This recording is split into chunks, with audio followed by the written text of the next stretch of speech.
حضرت عمر رضی اللہ تعالیٰ عنہ کی خصوصیات سے متعلق کل گفتگو شروع کی تھی، اور کل یہ بات عرض کی تھی کہ سب سے بڑی خصوصیت حضرت عمر فاروق رضی اللہ تعالیٰ عنہ کی یہ ہے کہ کئی جگہوں پر اللہ تعالیٰ نے آپ کی منشا کے مطابق وحی نازل فرما دی.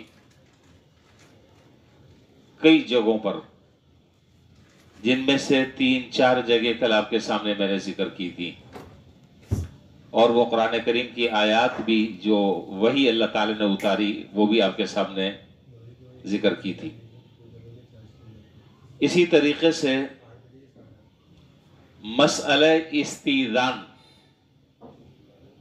اس میں بھی حضرت عمر رضی اللہ تعالیٰ عنہ کے رائے کے مطابق اللہ تعالیٰ نے وحی نازل فرمائی. یہ مسئلہ استئذان کیا ہے، اس کو ذرا سا سمجھ لیں. واقعہ یہ پیش آیا کہ ایک مرتبہ جناب نبی کریم صلی اللہ علیہ وسلم نے ایک انصاری بچے سے کہا کہ جا کر حضرت عمر رضی اللہ تعالیٰ عنہ کو بلا کے لاؤ. وہ دوپہر کا وقت تھا، اور دوپہر کا وقت عام طور پر قیلولے کا ہوتا ہے.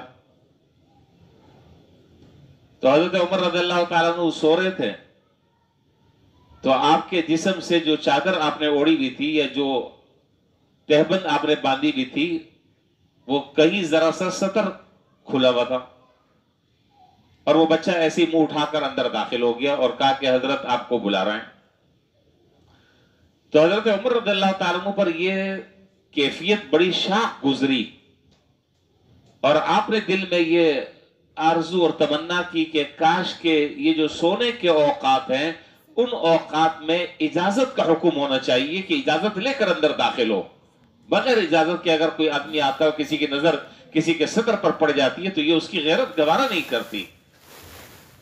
ابھی یہ سوچا تھا کہ قرآن کریم کی آیت نازل ہو گئی، یا ایھا الذین آمنوا 18واں پارہ، یا ایھا الذین آمنوا لیستأذنکم الذین ملکت ایمانکم والذین لم یبلغوا الحلم منکم 3 مرات من قبل صلاة الفجر وحین تضعون ثیابکم من الظہیرہ ومن بعد صلاة العشاء 3 عورات لکم لیس علیکم ولا علیہم جناح بعدہن طوافون علیکم بعضکم علی بعض کذالک یبین اللہ لکم الآیات واللہ علیم حکیم. 3 اوقات میں یہ بات بتا دی گئی. اس آیت میں نے پوری آیت آپ کے سامنے پڑھ دی. اس آیت میں 3 مواقع ایسے بتا دیے کہ اگر کوئی شخص کسی کے گھر میں داخل ہوتا ہے تو اس کو اجازت لے کر داخل ہونا چاہیے، بغیر اجازت لیے منہ اٹھا کر جانا یہ منع کر دیا. وہ 3 اوقات کیا ہیں؟ من قبل صلاة الفجر، فجر کی نماز سے پہلے کا وقت، ظاہر ہے وہ سونے کا وقت ہوتا ہے. اجازت لو، دروازہ کھٹکھٹاؤ، اور اگر اجازت مل جائے پھر اندر کمرے میں داخل ہو. چاہے وہ سگی اولاد گھر میں کیوں نہ ہو، چاہے وہ بیٹے کیوں نہ ہو، گھر میں بغیر اجازت کے باپ کے کمرے میں یا ماں کے کمرے میں کسی کے کمرے میں داخل نہیں ہونا چاہیے جب تک اجازت نہ لے لی جائے. اس میں باہر والے آدمی کا مسئلہ نہیں ہے، گھر کے جو افراد ہیں ان کے لیے بھی ضروری ہے کہ وہ بھی اجازت لیں. ایک وقت تو یہ ہو گیا. وحین تضعون ثیابکم من الظہیرہ، دوسرا دوپہر کا وقت، کہ جس میں عام طور پر آدمی، ہمارے یہاں تو قیلولے کا چکر ہی نہیں ہے، چونکہ ظاہر ہے کہ صبح ہوتی 12 بجے ہے. یہ تو ان لوگوں کے لیے قیلولہ ہے جو رات کو 10 بجے بیچارے سو جاتے ہیں اور صبح 5 بجے 4 بجے اٹھ جاتے ہیں. اب ان کو ضرورت ہے کہ دوپہر کو ذرا سا کمر سیدھی کر لیں، اور قیلولہ یہ سنت ہے. تو قیلولے کے وقت جو ہے وہ اجازت ضروری ہے. آدمی سو رہا ہے، کس حال میں ہے کیا نہیں ہے، اجازت لے پھر اندر جا کر داخل ہو. وَمِن بَعْدِ صَلَاةِ الْعِشَاء، اور رات کے وقت. ان 3 اوقات میں اجازت لینا ضروری ہے، جو آرام کا وقت. تو یہاں حضرت عمر رضی اللہ تعالیٰ عنہ کو نے یہ اس کا خیال کیا اور اس بات کا احساس ہوا کہ بھئی یہ اجازت کا کاش کہ حکم ہو جاتا تو بہت ہی اچھا ہو جاتا. اللہ تعالیٰ نے آیت نازل فرما دی. اسی طریقے سے شراب کی حرمت سے متعلق اس کا پس منظر بھی سمجھ لیں. شراب کی جو حرمت ہے وہ حرمت ایک مرتبہ یا ایک دم نازل نہیں ہوئی، وقفے سے احکام نازل ہوئے، وقفے سے. बतदरीज थोड़े थोड़े अहकाम नाजिल हुए। क्यों? इस वजह से कि ये एक इंसानी फितरत है, ये इंसानी फितरत है कि जो चीज आदमी की घुट्टी में पड़ जाए और जो चीज आदमी के रगो रेशे में सरायत कर जाए और आदमी जिस चीज का दिलदादा बन जाए, एकदम छोड़ना उसके लिए मुश्किल हो जाता है। तो कुरान करीम ने सबसे पहला जो स्टेप इख्तियार किया वो क्या? या अय्युहल्लज़ीना आमनू ला तक़रबुस्सलाह व अंतुम सुकारा। देखो, नमाज का जब वक्त करीब आ जाए तो नमाज के वक्त में शराब मत पियो, ताकि जब तुम नमाज में खड़े हो तो तुम्हारा होश व हवास जो है वो अपनी जगह बाकी रहे। ऐसा ना हो कि कह कुछ रहे हो जबान से और निकल कुछ और रहा है। तो नमाज के करीब मत जाओ जब तुम शराब की हालत में हो। ये शराब की हुर्मत से पहले की बातें हैं। फिर उसके बाद जो है, एक तो सबसे पहला स्टेप ये है कि नमाज के जब वक्त हो उस वक्त ना पियो, ताकि नमाज तुम सही तरह पढ़ लो। दूसरा स्टेप कि ये जो शराब है, फरमा दिए कि ये इसके अंदर फवायद भी हैं, नुकसानात भी हैं, लेकिन इसके नुकसानात इसके फायदों से ज्यादा बढ़े हुए हैं। लिहाजा जब इतनी बात कह दी तो हर आदमी समझ लेगा कि ये चीज गोया कि अल्लाह ताला की नजरों में पसंदीदा नहीं है, पसंदीदा नहीं। वो आदमी वहीं पर रुक जाएगा।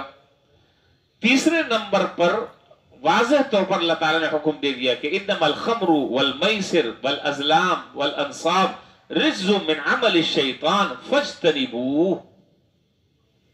ये जुआ, क़िमार, शराब, जी ये जो जितनी की सारी चीजें, ये सारे के सारे शैतानी अमल हैं।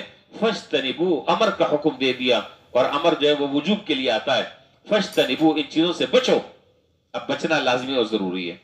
तो हजरत उमर रज़ियल्लाहु ताला अन्हु ने दुआ फरमाई थी शुरू में, अल्लाहुम्मा बय्यिन लना शाफियन काफियन। या अल्लाह, शराब के बारे में भी कोई वाज़ेह अहकामात आप नाजिल कर दें ताकि पता चल जाए कि क्या है क्या नहीं है। अल्लाह ताला ने वाज़ेह तौर पर हुक्म नाजिल कर दिया। तो यहां सोचा और यहां आपकी सोच के मुताबिक अल्लाह ताला ने कुरान करीम में वही नाजिल कर दी। अब दो बातें मैं और जिक्र कर देता हूं, उसके बाद बात खत्म कर देते हैं।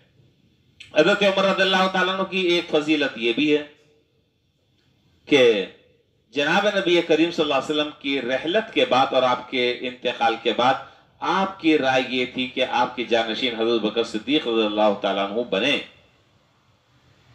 तो अल्लाह तबारक व तआला की तरफ से ऐसे ही हुआ कि हज़रत बकर सिद्दीक रज़ियल्लाहु ताला अन्हु के हाथ पर आपने बैत खिलाफत की, और जब आपने हाथ रखा उनके हाथ पर और उनसे बैत कर ली तो सारे के सारे मुसलमानों ने बैत कर ली।